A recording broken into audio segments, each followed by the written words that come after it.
Yes.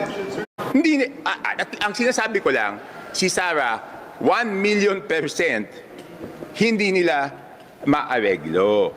So kung ikaw yung merong may kasalanan, gusto mo bang manalo yung 1,000,000% hindi mo maaareglo, 'di ba? Hindi ko hinuhusgahan yung ibang kandidato. Ang sinasabi ko lang, ito siguradong hindi nila maaareglo. Alam ko 'yon at alam nila 'yon. Yes. So, okay, number one, I'll make it very clear na I am for accountability of all public officials, no? So, pero dapat natin siguraduhin na itong proseso ng impeachment kay VP Sara is really for accountability at hindi para maka-escape from accountability yung mga taong involved sa pinakamalaking scam, no, doon sa flood control project, no. So, yun yung akin, no, na baka naman kaya lang nila gusto ma-impeach si VP Sara dahil natatakot sila sa posibilidad na maging presidente siya, at kung maging presidente siya, kung sa ngayon nakakalusot sila at hindi pa sila napapanagot doon sa kanilang mga kasalanan, sa tingin nila hindi sila makakalusot kay VP Sara. So we have to make sure of that, no? Kasi ngayon wala pa silang napapanagot. So isip nila kung si VP Sara manalo, siguradong papanagutin sila. So let's make sure about that, no? Sumunod, nakita ko yung reply at uulitin ko kasi pag may sinabi akong favorable sa isang partido, sasabihin DDS ako. Hindi po ako DDS. Gusto ko lang same standards, no? Kung ano po yung standards na ginawa namin doon sa pagsabi na insufficient in substance yung impeachment kay Pangulong Bongbong Marcos, dapat ganun din yung standards na ipapatupad dito kay VP Sara, no? Kasi yun ang accountability. Accountability means parehong standards. Hindi pa pwedeng magkaiba yung standards nung kay President Bongbong Marcos at kay VP Sara. And for the record, bumoto nga ako na insufficient in substance yung kay President Bongbong Marcos, no. Pangatlo, ito, trabaho to ng mga abogado, sa tingin ko, doon sa pag-file niya ng ad cautelam, anong tinawag na? Affidavit ad cautelam. Ad cautelam. Ano mo tamang pronouncement doon? Ad cautelam. O doon sa pag-file niya ng ad cautelam, ibig sabihin nun, she is not surrendering her rights to seek other remedies, no?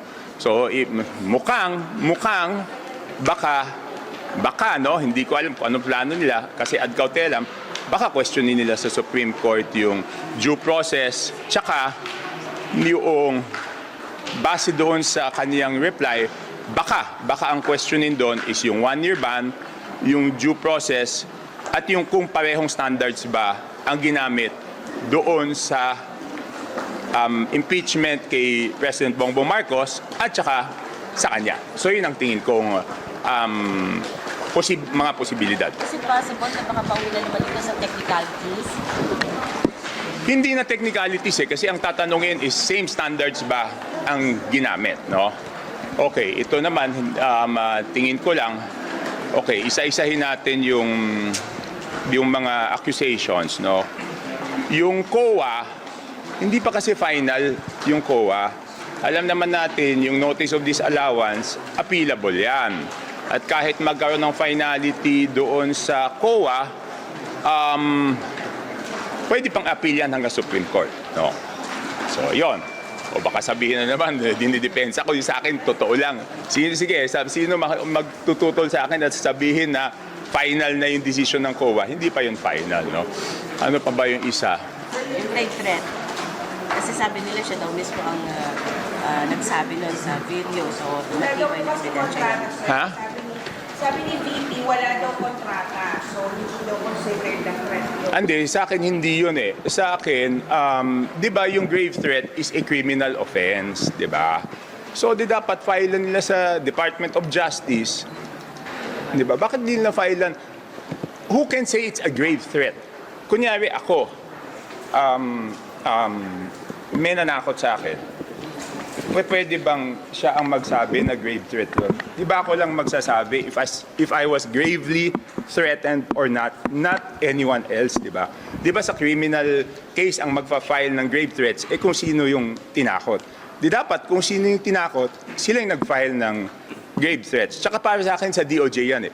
Because sasabihin lang, ano yan, saan ba tatama yung grave threats? So ibig sabihin, betrayal of public trust. But more than the betrayal of public trust, the grave threats is a criminal offense, di ba? Bakit hindi siya panagutin criminally for that offense? Hindi, walang immunity. Ang may immunity from suit, yun na nga, buti sinabi mo, Bernard. Because yan ang difference. Yan ang difference nung presidente at vice president.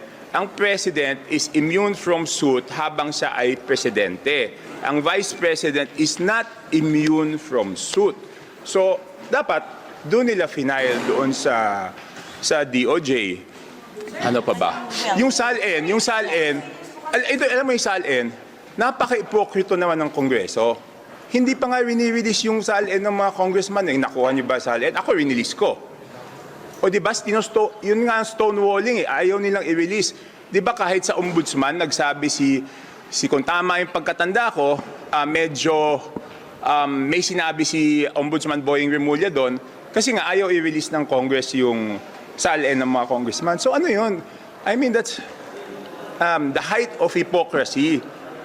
Inaakusahan mo yung isang tao na may problema yung SALN, pero mga congressman, hindi ako kasi ako naglabas ako ng SALN, tumatago sa technicality. Meron ba naman yung SALN kailangan pang aprobahan sa plenaryo? Nakasulat nga sa SALN, doon nga pinirmahan mo yung SALN, kaya nga SALN yan. Dapat ilabas yan. So bakit ayaw ilabas yung SALN ng Congress, di ba? So sa akin doon lang ko sa tama.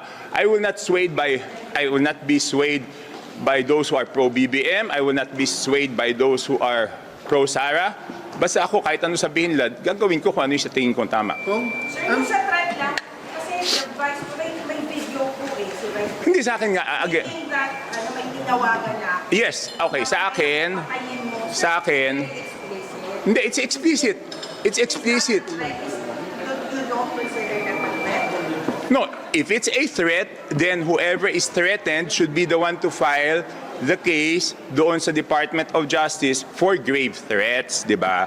Yun ang sinasabi ko. Impeachment, sir, is quasi-judicial. Hindi siya strictly criminal. Oo, pero Strictly criminal ang requirement. kung yung... Ng impeachment proceedings, hindi siya proof beyond. Yes, pero kung yung mismong tinakot, hindi nag-file ba yung mga tinakot?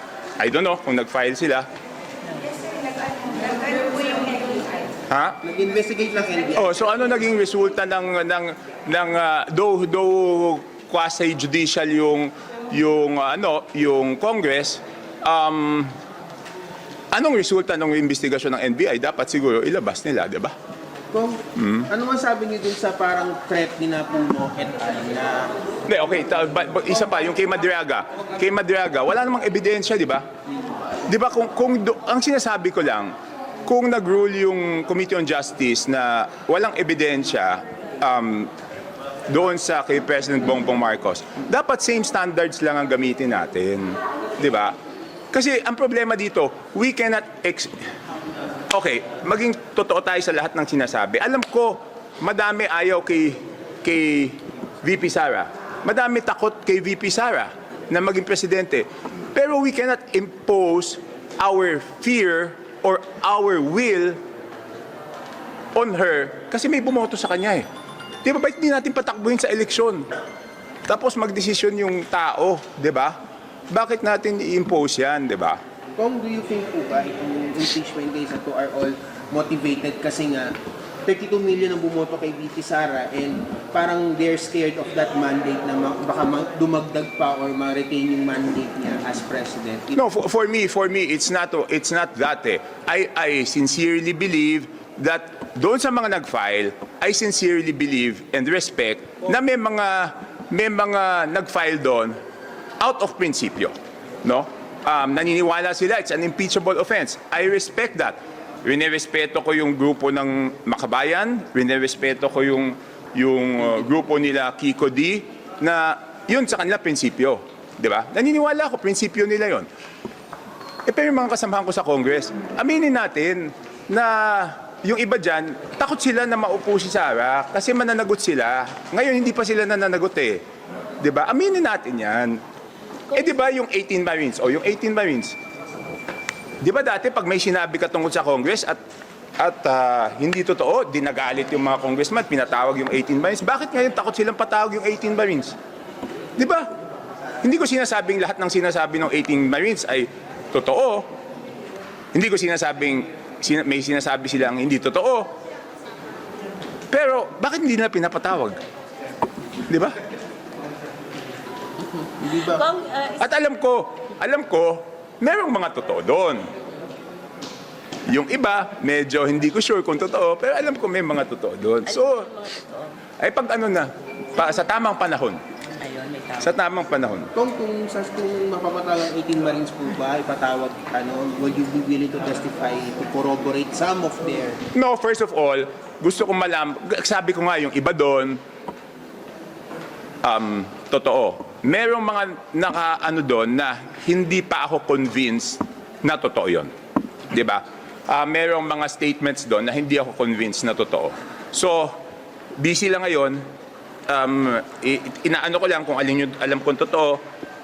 Tapos sineseparate ko yung mga nahan doon na sa tingin hindi ako kumbinsido na totoo. Tapos saka ko pag-aralan during the break. Ngayon, yung totoo na nakita mo, ano yun? ay, hindi, tsaka na, ikaw naman. Titanong ko nga. But do you believe that Duterte daw yung nasa likod ng 89s pa rin? Hindi ko alam kung sino nasa likod eh. Ganun nga eh. Because sa akin, hindi ko tinitingnan kung sino yung nasa likod eh. Sa akin, kung ano yung totoo yan kahit sino nasa likod. Kung hindi totoo, hindi yan totoo kahit sino nasa likod. Diba? Para sa akin, ganun lang kasimple. Yun. Ano yung kay Sec Puno? Ayun, sinabi kasi ni ni Congressman Puno na... Ay, sorry. Sanay kasi ako sa tawagin Sec Puno eh. na Kasi nag-delay daw yung mga projects daw ng mga congressman kasi doon na FLR daw yung mga budget na yung FLR daw sa DBM yung 2026. hindi, totoo yun. Totoo yun. Naka-FLR. Sa district namin, as of 2 weeks ago, wala pang na-award. At ang sabi, ipabid short of award. Ibig sabihin, talagang walang saro. No? But I've never complained about that because sa akin, kung ano yung prosesong dapat pagdaanan para hindi na maulit yung mga anomalya noong nakaraan at kailangan ipatupad ng pantay-pantay sa buong Pilipinas kahit doon sa mga lugar na walang problema, okay sa akin yan. No? Walang problema eh. Kasi ang pinaka-importante, wag na maulit yung mga problema nung nakaraan. So kahit yung mga distrito na wala namang problema, na-delay, wala tayong magagawa eh. If it's, kung yan ang kailangan nating pagdaanan. Pero kung kasi yung grupo ni na Congressman Puno, yung NUP, parang they're threatening to bolt out of the majority kasi nga raw, parang hindi raw nagagawa ni Speaker yung kanyang ginagawa to mollify the Congress, especially na sa mga delay sa budget. What's your take on it? Ibig sabihin, kakalas sila sa majority Possibly. because of the... Okay, isa-isa na. May nasabi siya doon na yung mga dapat inaasikaso sila ay inuna yung sarili, di ba? Nakita ko yun. Totoo naman yun. Di ba? Yung part na yun, totoo naman yun. Next, ano yung isa? Saka, well, yung parang hindi raw, they're not, hindi nila na-feel yung leadership ni Speaker Boji. Ako kaibigan ko si Boji, napakabait niya. Pero, pasensya na Speaker, hindi rin ako masaya dahil lahat ng mga nandun sa previous speaker, yung pa rin na nakapaligid sa kanya. Isa lang ang nadala niya, si SDS Dinan. So how can he make the reforms that he wants to do kung wala naman siyang nadala? Di ba? Sinabi ko na yan before, na dapat bigyan siya ng free hand na reorganize yung house. Sa kahit anong organisasyon, kahit ikaw presidente ng kumpanya, pag ikaw lang dinala doon, wala. Di ba? Gusto ni Red tong tanong na to, sir. Ha? Lahat ng tao ni former speaker yung nakapaligid at hindi lang yun masakit. Kahit yung mga staff ni former speaker na involved doon sa mga kalokohan, hindi ko naman bite rinihire ulit dito sa house. 'Di ba? Parang naglulukohan na lang kami. Hindi ba So ako talaga disappointed talaga ako. Sir, itong tanong na to. Itong tanong na to, gusto ni Red. So, naglulukuhan na lang. Gusto ni Red na to. Yung FLR na yan, release ba yan bago magbotohan sa plenary sa impeachment? Napaganda ng tanong mo. Kasi sa mga, hindi ko alam kung sa mga malalalim umisip katulad mo, sa malalalim umisip katulad ni Bernard, yan ang posibleng gawin, no? Talagang posible na pag hindi ka bumoto, yung FLR mo never nang ma-release. Yun ang pwedeng gawing carrot and stick. So yun ang bantayan natin. Gagamitin ba yung carrot and stick? I don't know. Pero ang galing mo magtanong. Kung hindi ba nyo nararamdaman parang tali ang kamay ni Speaker right now? Kasi parang, Honestly, nararamdaman ko. Kung sa harap po ng mga krisis Ha? na kinakaharap natin Ano? ngayon, Oo, wala na tayong bulahan dito, di ba? kung sa harap po ng mga krisis na kinakaharap I mean, natin, pasensya ka na, Speaker. That's how I feel. I've been supportive. Dahil sinasabi ko nga, dapat mas madami kang ma-reorganize mo. Pero ang tagal na tagal na natin nag-intay Ilang buwan Kung, pa lang, September, Ha? March, ilang buwan pa lang. Break na ulit kung sa tingin niyo ba dapat na magkaroon po ng hearing after, kahit naka-recess ang Justice Committee kasi parang i-request yata iyon para dito sa impeachment ni VP Sara. Sa harap po ng... Okay. Doon naman, ako gusto ko tapusin, kung ano man yan, tapusin na natin. Kung kailangan mag-extend ng ilang araw, pagbotohan na natin yan because dapat ang asikasuhin natin yung crisis. Hindi pa pwedeng manatiling matagal yung usapan dyan because may mas malaking problema yung ating mga kababayan, di ba? Alam mo, ang problema dito, ayokong isipin ng ating mga kababayan, yung mga politiko habang naghihirap sila, ay iniintindi yung away politika nila, di ba? Parang it's the VP against the House or whoever, di ba? So tapusin na natin to ng lalong mas mabilis para i-concentrate natin doon sa mas matindi nating problema.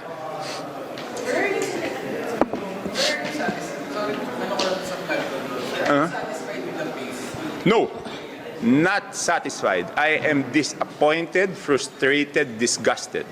Sir, kasi you were quoted before na if walang developments sa investigation and prosecution of the people involved in this, you would break away from the administration. Is this... Am I still with them? Yes, sir. Wala naman akong tinanggap na committee, di ba?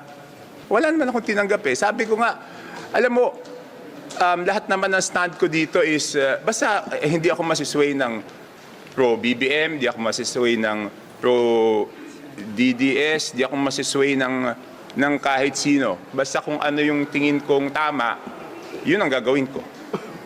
Kaya nga di ba hindi ako tumanggap ng committee? Wala naman akong partido. So wala akong susundin kung hindi yung sarili ko lang. Sir, officially, parang break ng administration. Basta kung ano yung tama, susuportahan ko, di ba? I mean, hindi natutungkol sa politika It's about what I have to do na para maging maayos, hindi lang yung crisis, kung hindi lahat ng bagay, no? Number one, di ba, nag-file naman ako nung exemption sa VAT, di ba? Nung proposal. Kaya lang, ang decision nila is excise tax. So kung yun lang muna kayang ibigay, sinusuportahan ko. Pero later on naman, kung tumaas yung crudo, sana naman i-consider din yung VAT. Ang problema ko kasi sa VAT is tumataas yung koleksyon ng gobyerno habang naghihirap yung tao. Because hindi tulad ng excise, ang excise tax 6 pesos kahit anong presyo ng lais. Kung 50 pesos, 100, 6 pesos yon.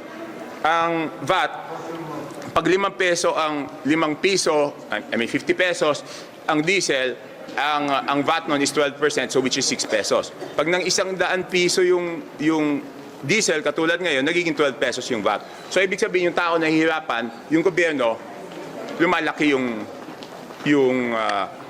revenue, di ba? Kaya parang sabi ko, dapat na lang yung excise tax. Kasi yung excise tax, fix yun Alam naman natin yung consumption pero yung decision nila.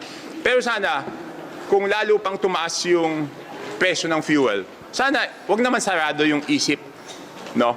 At ngayon, yung pala, isang babalita ko, nag-aaral na ako ng, hindi ko lang alam kung mahabol ko today. Di ba nung nagka-COVID, meron tayong Bayanihan 1 at Bayanihan 2, di ba? Nag-aaral na ako ng isang bill similar to that to give emergency relief doon sa ating mga kababayan. Hindi ko lang alam kung mahahabol ko today yung bill na yon, no? That be the reason kung bakit FLR din. Kasi tayo na nilabas. Hindi, pero yung FLR was before the crisis. Before the crisis, no? If, ako naman, kung titingnan ko, kung wala mo ng mali siya, baka nga inaayos yung presyo para hindi na mangyari. Pero tulad nga na nasabi ni nasan na yung kaibigan ko si Bernard. Maayos pagkatapos magtanong, umalis Wala na. Tago na. Ganun talaga yung mga heater, pagkasuntok, tumatakbo eh. Hindi, kaya nga. Pero siyempre, hindi ko maaalis sa isipan ko yung tinanong ni Bernard na posible na baka gamitin yan. Kung gagamitin o hindi, wala akong ebidensya. Tignan natin after ng botohan doon sa impeachment. Mention kasi na may mga nagpala. Teka, pahingin ng tubig lang. Sir, sabi niyo may ibang ang motivation to file an impeachment kung may naging Vice President. Dahil natatakot silang mapanagot. Di ba? Okay. Ganito na lang, sir. Parang hindi ba posible ang accountability under other president? Honestly, Kung hindi siya yung magiging presidente, wala na bang accountability just because hindi siya yung presidente? honestly, tingin nila maaareglo nila iba eh. Pero si Sarah, sa tingin nila, hindi nila maaareglo yun. Kahit, maging totoo tayo, kayo paano ba kayo mag-isip? Sa tingin nyo ba maaareglo si Sarah o hindi? Okay, kayo tatanungin ko, definitely no. Di ba, sir, parang passing judgment naman yun sa ibang tao na pwedeng ma-elect din na presidente? Eh, syempre, I'm entitled to my own opinion, di ba? Opinion ko yun eh. Kahit kayo naman, may opinion kayo eh. Di ba kaya nga tinatanong ko, binabalik ko sa tao, si Sarah ba pwedeng areglohin? Tingin ko hindi. Yung iba ba pwedeng areglohin o hindi? O kahit hindi areglohin, pwede bang pakiusapan para mas magandang term? Pwede bang pakiusapan? Kunyari, sir, Hindi kasi ang question, bakit ngayon wala pang nananagot? Di ba? Bakit ngayon wala pang nananagot? kunyari lang, sir, kunyari lang, or for example, Erwin Tulfo, na yung mga medyo na matulungan, do you think pwede silang na-regulate or nag-usapan?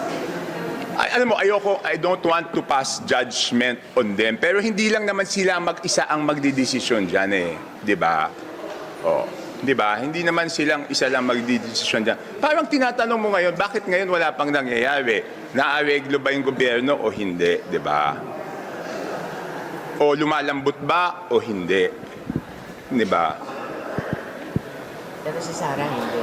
Hindi, ang sinasabi ko lang, si Sarah, 1,000,000% hindi nila maareglo.